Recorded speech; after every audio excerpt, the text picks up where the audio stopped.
Saya menghimbau kepada warga dari Jakarta terkait dengan separator. Separator ini adalah pembatas untuk roda 2 dan roda 4. Kan dulu tidak ada namanya mall, hotel.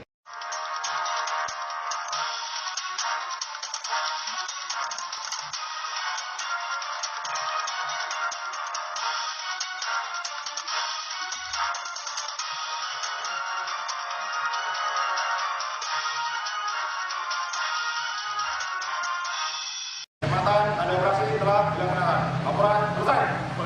Balik tempat.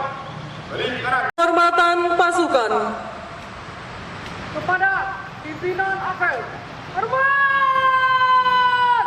Gerak!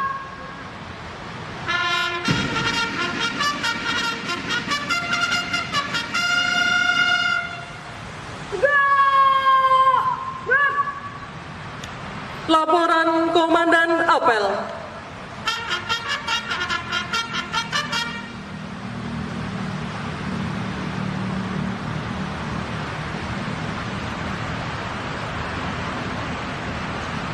Lapor apel gelar pasukan operasi Patung Progo 2024 siap dimulai. Lanjutkan.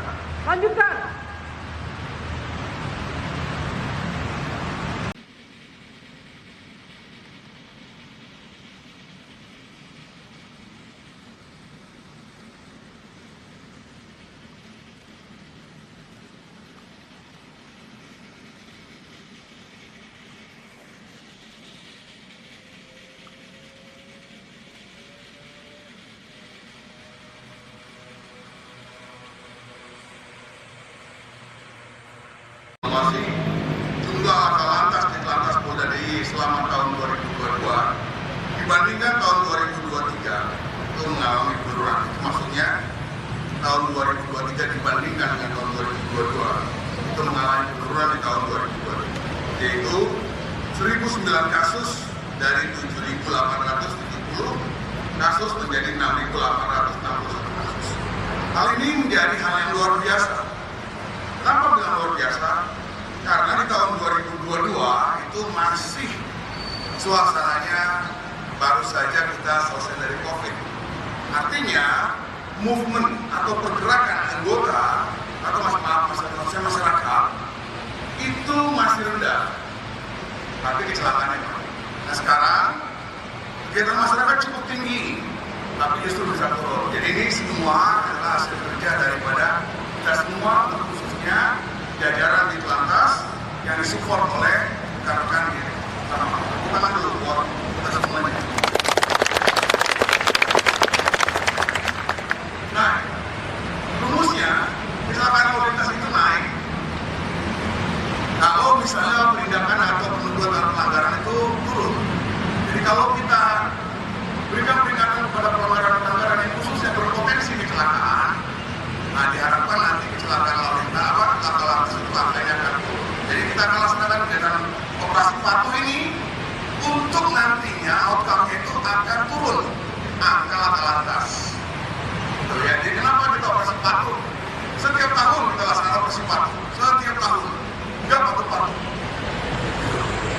Tapi itu bukan itu rumusnya. Rumusnya adalah awal operasi patuh ini untuk menekan pelanggaran, karena dengan menekan pelanggaran akan otomatis menekan kecelakaan lalu lintas. Kegiatan ini sudah akan dilaksanakan selama 14 hari mulai dari tanggal 15 sampai tanggal 20 Juli dengan 980 personil. Kita laksanakan serentak seluruh jajaran baik itu secara nasional maupun secara regional atau wilayah Polda Daerah Istimewa Yogyakarta. Sasaran operasi yang perlu diingat, penggunaan ponsel saat berkendara itu jadi sasaran operasi. Kedua, pengendara yang belum cukup umur. Kenapa? Jangan pernah rekan-rekan nanti di debat soal umur lalu bicara mereka bilang ini, Pak, ini bukan soal umur, tapi soal keahlian mampu mengendalikan kendaraan. Bukan.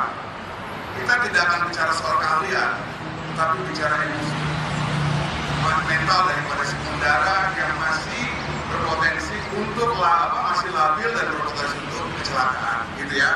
Jadi pemahaman ini disampaikan oleh para komandan kepada pelaksana operasi, sehingga pemahamannya bukan letterless.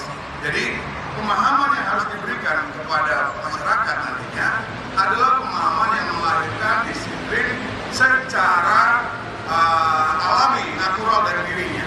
Jadi jangan hadapkan dengan pasal tilang kayak ini. Nanti Bu kalau nggak pakai helm ditilang. Nah itu, ini kecepatan. Jalan singkat yang selalu kita pakai. Sehingga buat mereka itu, kalau di lingkungan komplek rumahnya nggak ada polisi, mereka nggak perlu pakai helm. Gitu loh. Padahal, nanti kalau kita keluar, kita bilangnya apa? Bilangnya dekat. Jaraknya dekat kok Pak, cuma 500 meter. Jadi padahal helm nggak ada hubungannya dengan jarak antara si titik A ke titik B. Helm itu jaraknya dari kepala sampai ke aspal.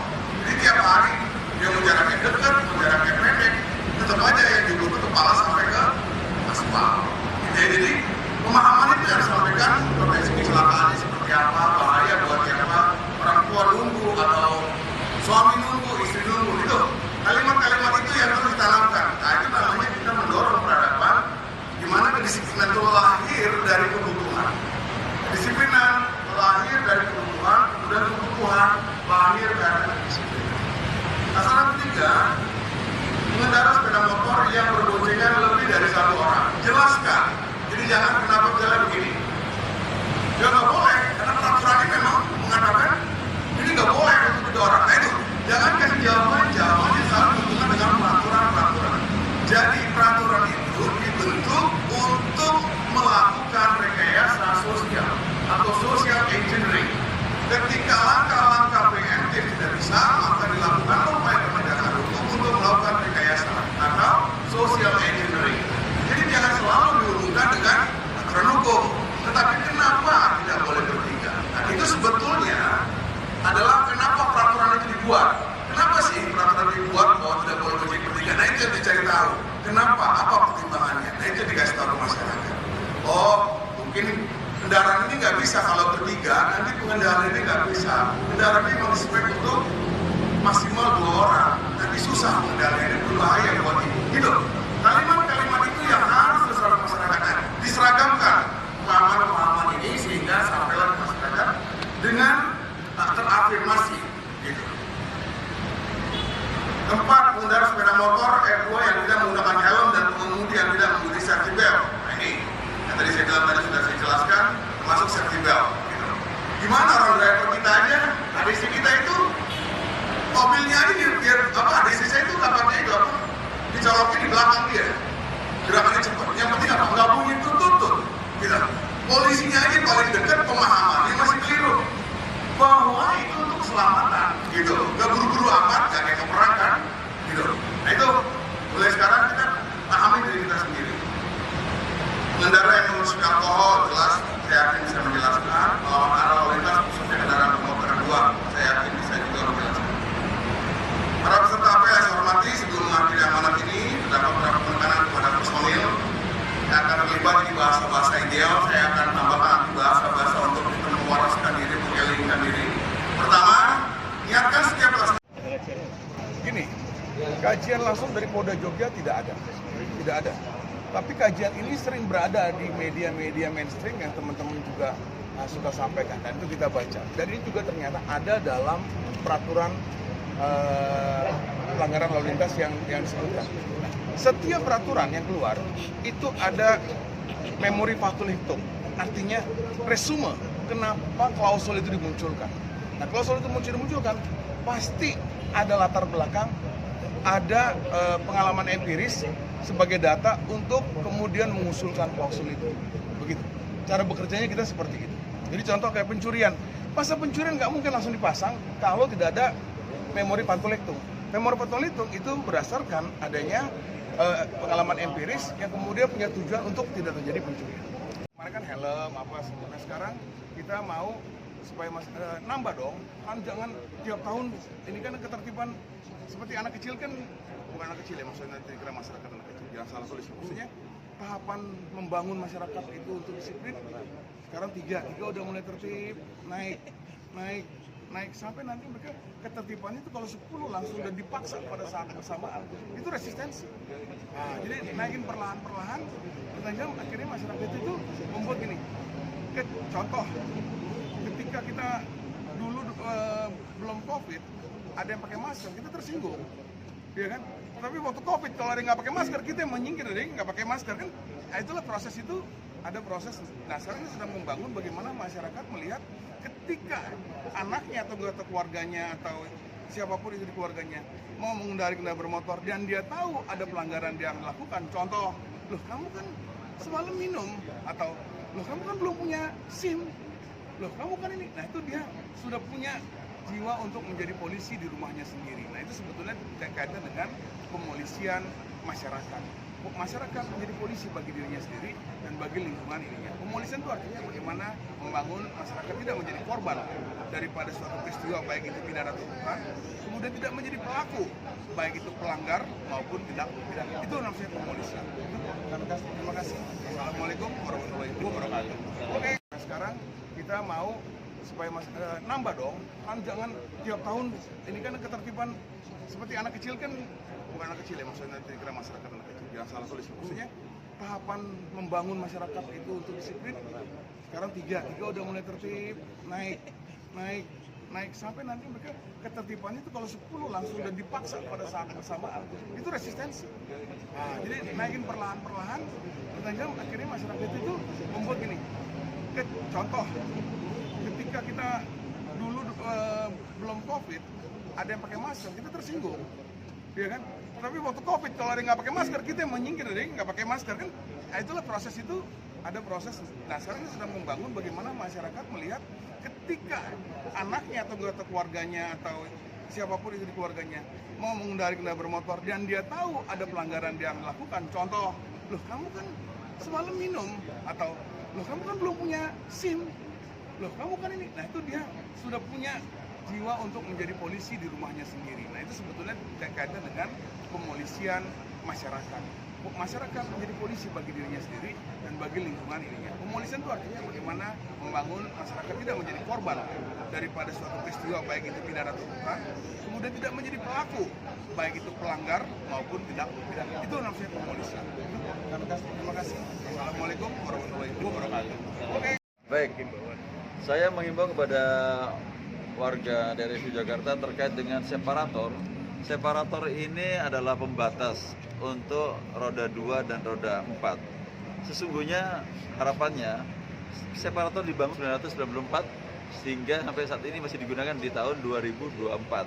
Bisa dibayangkan dulu tidak ada namanya mall, hotel, hospital, rumah sakit, dan ada pendidikan UPN. Nah, saat ini sudah menjadi jalan yaitu perkotaan, itu kolektor, bukan ring road kembali. Sehingga sesungguhnya separator ini juga menurut kami analisa bahwa terjadinya kecelakaan lalu lintas yang bertetes diakibatkan karena adanya crossing atau manajemen konflik. Artinya dari jalur lambat menuju ke jalur cepat untuk U-turn, putar balik, ternyata karena kecepatan tinggi akhirnya dia tidak bisa mengendalikan kecepatan mobilnya, terjadilah sebuah kecelakaan. Sehingga harapan saya tadinya untuk bagaimana separator ini kita hilangkan, kita menyadarkan kepada masyarakat dengan menggunakan separator ini dihilangkan, menggunakan adalah marka garis lurus dan juga ada garis yang putus apabila mendekati kurang lebih 100 sampai 200 meter untuk U-turn. Jadi ada antara. Nah, itu tujuannya. Namun saya mencoba untuk melakukan riset, metes kepada masyarakat di sebuah berita online semuanya. Ternyata masyarakat ingin untuk adanya separator. Walaupun menurut saya ini sudah tidak mungkin dikatakan jalan arteri. Contoh di depan saya ini kan mungkin jalan arteri. Nah, artinya apa? Sehingga akhirnya saya melihat banyak separator yang ilegal yang dibuka oleh masyarakat atau warga sekitar. Sehingga sesuai dengan aturan itu bahwa pembukaan separator sejarak 300 meter. Sehingga kita akan saat ini sedang tentang penertiban atau penutupan untuk separator yang ilegal. lokasi-lokasi tilang.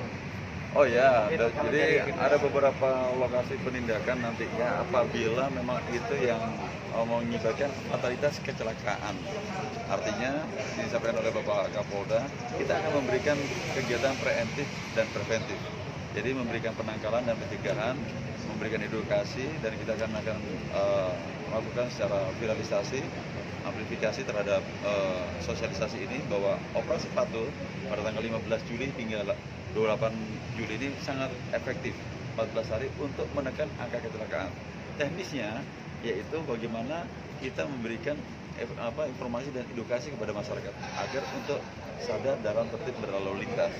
Namun apabila memang dijumpai yang kasat mata yang akan berakibat fatalitas kecelakaan, contohnya yang jelas-jelas melawan arus, ini pasti ya akan kita lakukan penindakan secara hukum. Nah, dan tidak menggunakan helm. Kenapa? Karena kita sayang dengan pengguna jalan.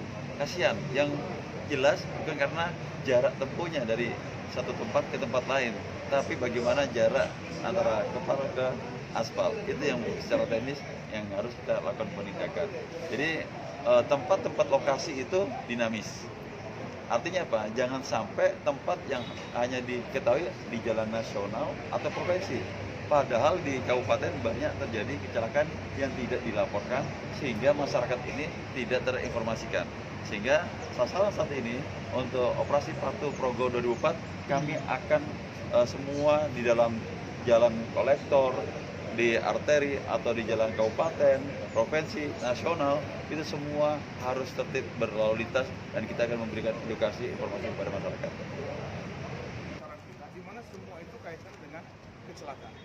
Contoh pakai motor tidak belum cukup umur, lalu tidak memiliki SIM, dalam pengaruh alkohol, melawan arus. Jadi seluruh prioritas yang kita pilih adalah prioritas yang berpotensi untuk kemudian menjadi kecelakaan lalu lintas. Nah, itu yang kita lakukan.